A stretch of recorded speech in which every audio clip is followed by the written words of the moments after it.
Hey guys, welcome back to the channel. It is early in the morning, or kind of early in the morning, and I'm just finishing up a cup of coffee here. I want to do an unboxing today, and I thought I'd take a moment while my daughter is still sleeping to unbox a deck on camera and share my first reviews, my first impressions and my unboxing with all of you. So this deck, which is called Mother Mort's Carnival of Souls, it's been on my radar for quite some time now. It's been on my wish list as well for quite some time, and I noticed that it was on sale not too long ago on Amazon. So I thought, why not? And I purchased the deck with my own funds, and I'm really excited to unbox it because from what I could see online, this deck has an incredible, it's very high quality. So as you can see, it's wrapped in pretty tight plastic here. This is a US Games deck. As I said, I did purchase this on Amazon. Okay, so the back says, Mother Mort's Carnival of Souls Oracle Deck by Matt Hughes. Step right up and enter Mother Mort's Carnival of Souls, a magical place where you will experience the karmic balancing act of life. Mother Mort is a powerful triple goddess who leads you through the Carnival of Souls, where you'll witness death-defying acts and meet a host of frightful characters, for this is where the cursed ill-doers meet their fate and face their doom. Those like young Jane, who have suffered more than their share of misery, find a kind of magical cleansing and rebirth here. Which fate will you encounter? So it looks like this is an 80-page hardcover book, and I've been told that it basically tells the story of the Carnival of Souls, and you kind of get a better understanding of the characters and their backstories. And then you have the guidebook. So it's a very interesting oracle deck. I don't think I have an oracle deck like that comes with the storybook and then a guidebook as well. So I think this is kind of interesting. Also, I understand that Mother Mort is sort of like, she's basically Hecate, or based off of Hecate. What I really like too is you get this little ticket. You can see the inside, it's beautiful. I will be keeping this box. You can see the back as well. So when you open it up, you get the guidebook first. You can kind of see there's a ribbon and a little slot for your cards. So here is the storybook. The cards also come shrink wrapped. And then we have the little guidebook, which feels nice. It looks like you get a reproduction of the card. There's some card spreads, information on cleansing your deck, getting to know your deck.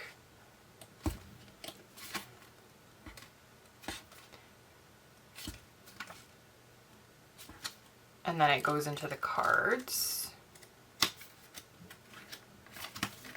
And then the backstory. So I'm going to probably keep the ticket and put it in my journal.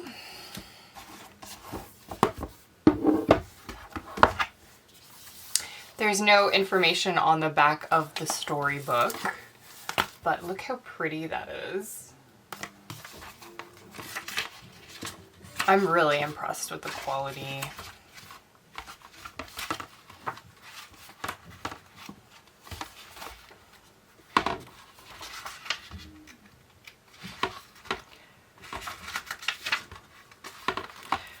So the storybook is about 78 pages. Guidebook is about 75 pages. Okay, so let's get into the cards. So it is very tightly shrink wrapped, so I'm going to try to use my scissors, hopefully without damaging the deck.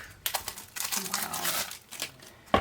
So look at the backing. It's embossed in gold.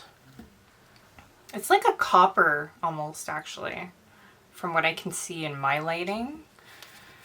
It is edged in this beautiful green shade. I want to say that's like a hunter green. How many cards? This isn't a huge card deck. I believe it's around 30. It could be more. 32 cards. So you get 32 cards with this deck. Now the cards are embossed themselves. They feel really neat. I don't even know how to explain it. I'd say this is matte. It's a nice thick cardstock. I'd say the size is pretty typical. I have a rock pool deck here. This one is called Cowgirls and Aliens, so it's pretty similar in size, a little thinner, but it's about the same height, I would say, just slightly thinner than my Cowgirls and Aliens card deck here. Okay, so we're starting with Arsenic Jane here. So we're starting with Arsenic Jane.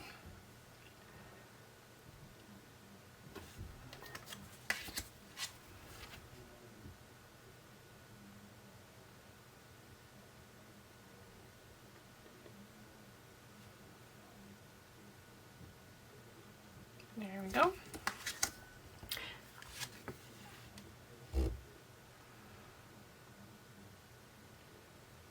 So as you can see, this is a type of an archetype deck, and you guys know how much I love my archetypes.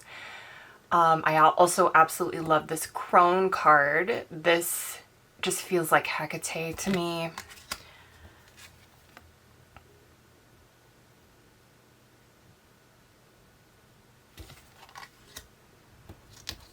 Look at this, Fire Eater.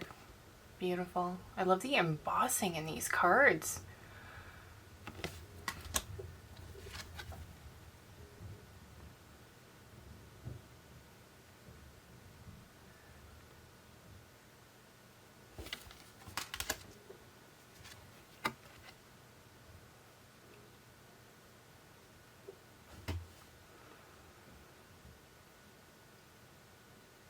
This is that Nouveau, or I believe it's called the Mucha art style, or Mucha art style, but creepy. It's like a creepy version of it, which I'm here for. My favorite holiday is Halloween, so I just couldn't resist. This deck is so neat. I'm really excited to get to know the deck and its personality and how it's gonna want to work as an archetype deck in my collection. I mean, that card is so cool. There we go. I hope it's focusing. Lightbringer. I love the candle wax dripping over her face.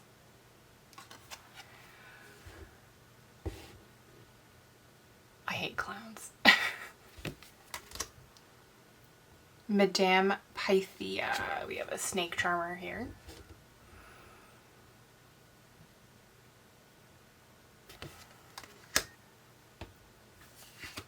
Maiden Mort. So, yep, I'm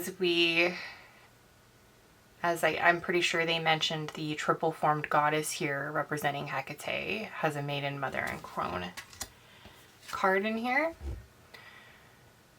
3 separate cards. So that would be her maiden. We already saw the crone, so I'm wondering what the mother... Oh, Memento Mori, that's cool. Wow.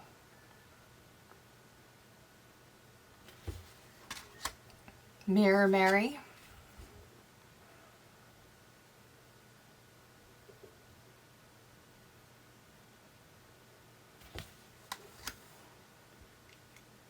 Mr. Kane, the banker.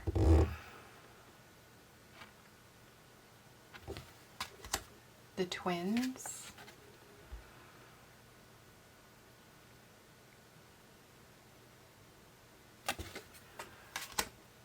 We have Morrigan.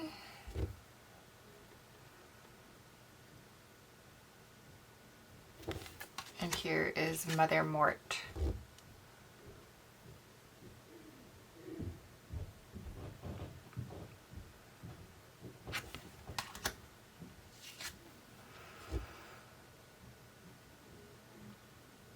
Wow.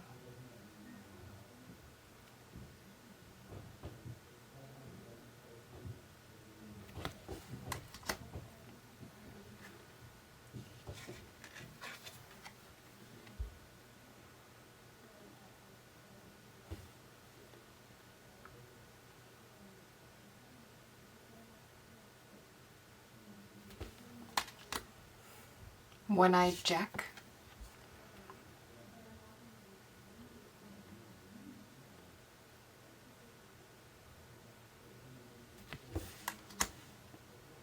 Puppeteer.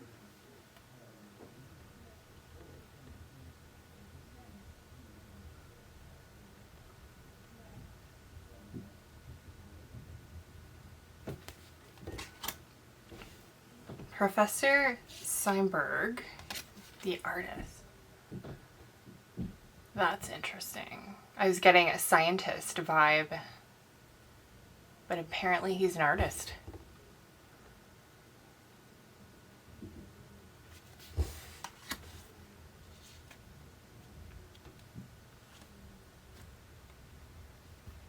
The Sandman.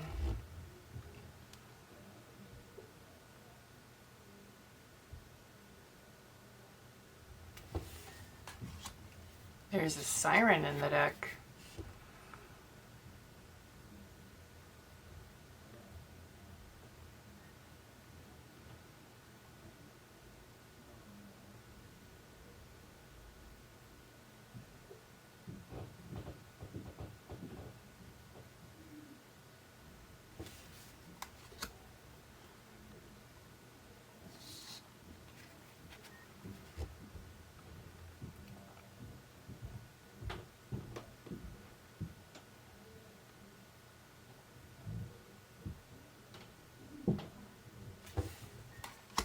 Sphinx.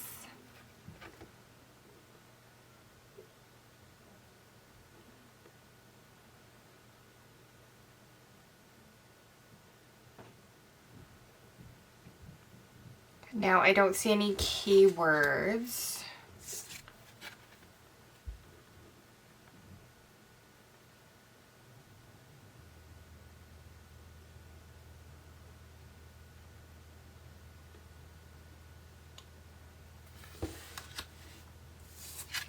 Wow.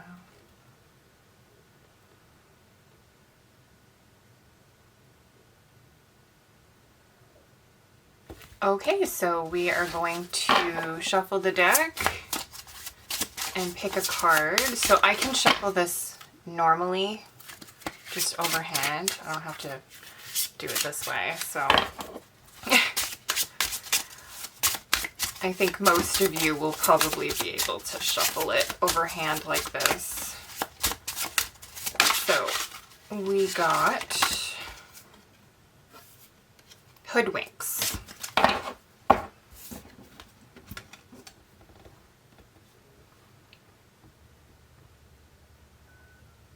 So we're going to try to find this in the guidebook and read from the guidebook to get an idea of how the guidebook works. Okay, so I'm assuming it's alphabetical because there's no contents.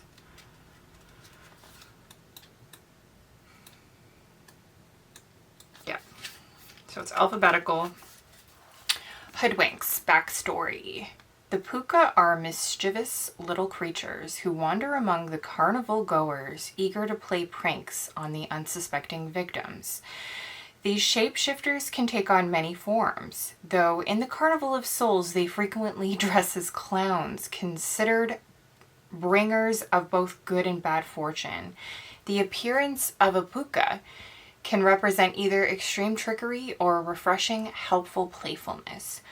Most often encountered in rural, isolated areas, puka are much like a no-faced, two-sided coin representing the inherent paradoxical nature of reality. Interpretation. When caught in a selfish or egotistical frame of mind, these two tricksters encourage you to pull back and try to see the non-dual aspect of reality.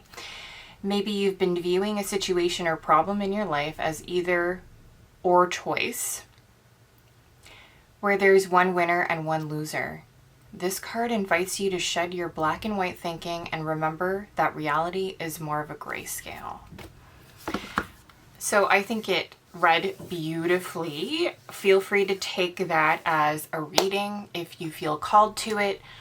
I'm really interested to get to know the deck. So far, I think the quality is top notch. I love the embossing. I love the gilding.